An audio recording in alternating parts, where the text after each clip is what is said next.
These manifestation techniques that I'm about to share are ones that I'm kind of scared to share because of how powerful they are, but also because how embarrassing some of them may actually look. So understand that the more you tap into certain things, the more magic happens. And in this video, I'll show you exactly how to do that. Welcome back to another video. My name's Aaron and I help people expand their consciousness.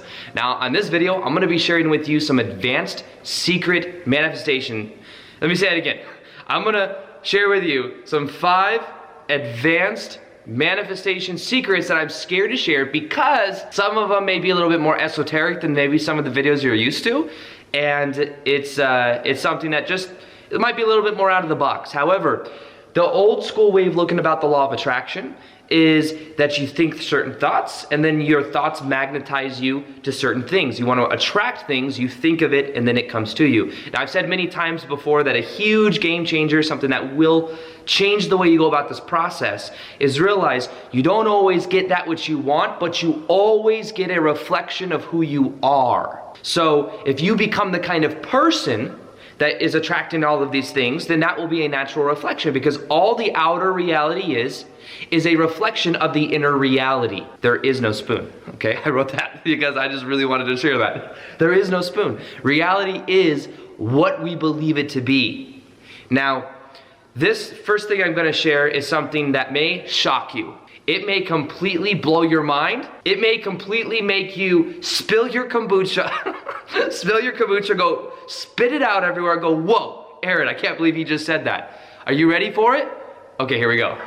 So first off, this is how I've gone about making my daily videos on YouTube, and for like the last 3 years. I've made over 1,500 videos now. When we talk about manifestation, understand the higher vibration you bring through, the more magic will happen in your life. Now, everyone has this ability. This is not just me. I'm not some special snowflake. I've just been doing this consistently, so it's become easier and easier for me. But it is what I call channeling. Some people call it a flow state, but we all have a channeling state, which is a higher vibrational energy that comes through our body that wants to express itself. And it is also a part of us. It's maybe many times connected to our passion. Now, what you'll see is like this is a human body. What happens is we all have energy that comes in through our crown, that goes through our body. And what happens is when we get into a channeling state, it's like that flow is increased. And when that flow is increased, there's more artistic ability. There's more connectivity of the brain. They've actually studied the brain and seen that before. The brain increases in the neuron type connections that it makes. And having this understanding has really been, people ask me all the time, Aaron, how do you make daily videos on YouTube for 3 years in a row? Well, I don't. It's not the ego Aaron that makes these videos. Yes, the ego Aaron, it's funny talking to myself like that and that kind of person, but there is, I study this information, I'm passionate about it, but basically once I get into this state, it flows through. I don't know how to explain it. But some people call that channeling. It's still through my personality, but I believe that every single one of us that gets into a flow state, that's doing what we love, there's a part of us that's channeling. Now think about it like this. It's a little esoteric. I believe we are all eternal spiritual beings having temporary human experiences. We are all connected to what we could call our higher selves, the divine. And what happens is this information comes through to express itself in reality. And the more we tap into this energy, the more we also get rewarded. Because it's more, in a way, the more we're in that state, the more high vibrational synchronicity happens in our life as well. Think about it this as well. When you're doing what you love, many times that will add value to other people. So it's almost like we are in this universal connection between all of us. And what happens is when I am doing my thing, doing what I love and adding value to other people, it's like the universe is like, hey, Aaron, I see you over there. I'm gonna go ahead and we're gonna expand the reach because you're doing it in a more also pure way. The other trick to this, let me share with you the trick. Some people will get this kind of connection, and then what they do is they then drop more into their ego. So you see this little scale right here? What you'll see is we have the lower, the chart of consciousness I share many times. We have the lower vibrational emotions like fear and anger and guilt and power. Normally these are also around less power. Even in the book called Power versus Force, this is like force. Now, in the middle levels, we have reasoning, which is the intellect of the mind. We have willingness, which is like willpower, personal development information, neutrality. Now, what happens is, this is where normally we will build up the ego. And then after that, we then move into love, joy, peace, and enlightenment, which is more about understanding and becoming one with everything. So it's like we have less ego that's powerless. Then we have the ego right here, where we're building it up. We're learning like personal development information, going to seminars, understanding our belief system. And then eventually we let go of that, and then we realize we're everything, and it's more about letting go. But what happens is these higher vibrational emotions that every single one of us are connected to, that flows through us. But then sometimes what will happen is people will be getting it, they'll drop back into their ego and they'll say, I am so cool. I'm so cool because of all of this stuff that I share. I am the man, I am the woman. This is who I am. And then what happens is that divine connection, it's like we squeeze the filter so it can't come through as much, because then we start to identify with it. That's why I tell a lot of people, it's like I make these videos, but at the same time, this is what I'm scared to share. It's like, it's information that's flowing through, and I believe every single one of us have this ability. Every single one of us are connected to our higher selves, the divine, whatever we want to call it.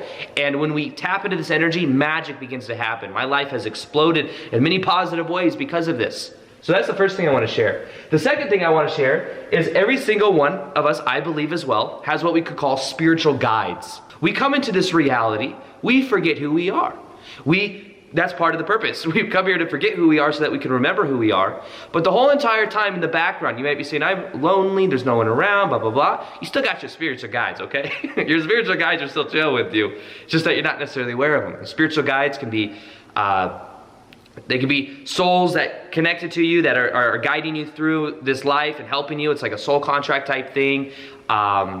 There's many different levels to that and nuances to that. However, one thing that I found to be powerful with manifestation that I wanted to share is there's times I'll just ask for guidance from my spiritual guides. I'll ask them to help facilitate something for me, and I'll literally just give it to them. If I find that my ego is trying to control things, and it's like, oh, I need to go do this, and I'm attached to the outcome, many times what I'll do is I'll just give it to them. and then just relax and know and trust that it's going to get taken care of. So that's something else that you can do as well, is ask them. Now, normally that will have to be also in alignment. They're looking out for your best interest. Now, not necessarily the best interest of your ego, but the best interest of your soul, of your spirit. So you may say, well, spiritual guides, I want $1 million in my bank account right now, and I'm just going to give it to you. And they might be like, you know what? That's not necessarily productive. You need to do this. You need to find your passion first. That's more productive for you at this point in time. So they can see a larger scope of our life. And because we're in it, we've forgotten who we are, we're in it, they could see this larger thing, and they're like, you know what, this route will be better. You might not know it right now, but this route will be better because you will enjoy it more, you will learn more, it'll make you not, you don't get in life that which you want, you get in life a reflection of who you are. Sometimes you get what you want, but you always get in life a reflection of who you are. You see, so this is about the higher self, the spiritual guides. Now, another one that I have that I used to work that sales commission job selling women's shoes. Every day I went in, I started at zero because it was commission. And what happens is I went in, and every single day I was able to see the difference between the way my energy was, the way I treated people, the way I talked to people, the way I thought about my goals, the way I interacted with people, what I thought about them. So here's what I realized. Let me share with you a very, very powerful technique. Fun, you know what that stands for? Free, undersided nickels. Okay? Just kidding. Fun, just fun. Okay, I couldn't think of anything smart. I'm sorry, my sense of humor is not that great. However, fun, F-U-N, is where you just had fun. I would go into work and I would literally have fun. I would just joke around. If I wasn't focused on how much is this customer gonna buy from me? I really hope they buy. They could feel that repelling energy. But if I went in, it's smooth, cool, calm, collected, and I just focused on having fun and joking around. Many times I'd be helping them, and they'd be like, okay, I'll take these 2 shoes. And I'm like, oh yeah, I'm selling shoes. I forgot, I was just having fun. Fun does work. I used to do this thing as well. there were a lot of us doing it. I used to work at Nordstrom's, and one thing I used to watch was a show called Jersey Shore. I know, it was back in the day. It was like a ridiculous show. However, there was a guy named Paulie D, and he'd go like, "Oh yeah," he'd always say, "Oh yeah." So in the back stock room, I'd always be yelling, "Oh yeah," and then there'd be like other coworkers and stuff on the other sides of the stock room that would say it as well, and it was like a pattern interrupt that would then loosen up the vibe, and then we'd go out and we'd all be in good vibes, we'd help customers. It was very interesting how powerful that was. So next time you're wondering about fun, just think, "Oh yeah," with an Italian accent, okay? It really does work. And think about it, the more serious you are, seriousness makes things solid and rigidity, and it makes it like hard to move and not flexible, not malleable. But the more fun you have, the more loose, the more fun things become. Also, in case you didn't know, I have something that's called Mind Shift. It is a step-by-step process that shows you how to use these advanced techniques that I'm talking about to make reality more fun in the process of manifestation. Now, what it really has to do is understanding the energy dynamic between desire and knowing that actually letting go is the most powerful manifestation process. And I show step by step how to do that, as well as something called the shift technique, which has to do with letting it go and just allowing it. It's like magic. And what this had to do with this: stop chasing money, love, and success, and have that chase you by changing your energy, letting go and detaching and having fun. So that's called Mind Shift. That you'll see that in the top description box below. Check it out. There's also some really cool bonuses there right now if you join. And yeah, I'm excited about that as well. Now, the fourth one that I want to talk about has to do with understanding, okay, unifying gratitude. Yeah. Gratitude, okay? Now, here, think of it like this. There's an infinite number of realities that exist. Okay? Now when you say, "I really, really want something," because you really, really don't have it. Because if you had it, you wouldn't want it. And if you're chasing something, you're implying that thing is running. Okay? If I chase people out of the frame, you're like, "Hey, where'd Aaron go?" But if I come back, you're like, "Oh, here, I'm sorry, I was chasing stuff." And if I'm chasing it, I imply it runs. The key is understanding that the unifier between you and the reality you want is something called gratitude. Think about it.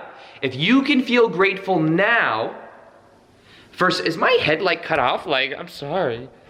If you can feel grateful now for something before you even have it, you will unify yourself with it.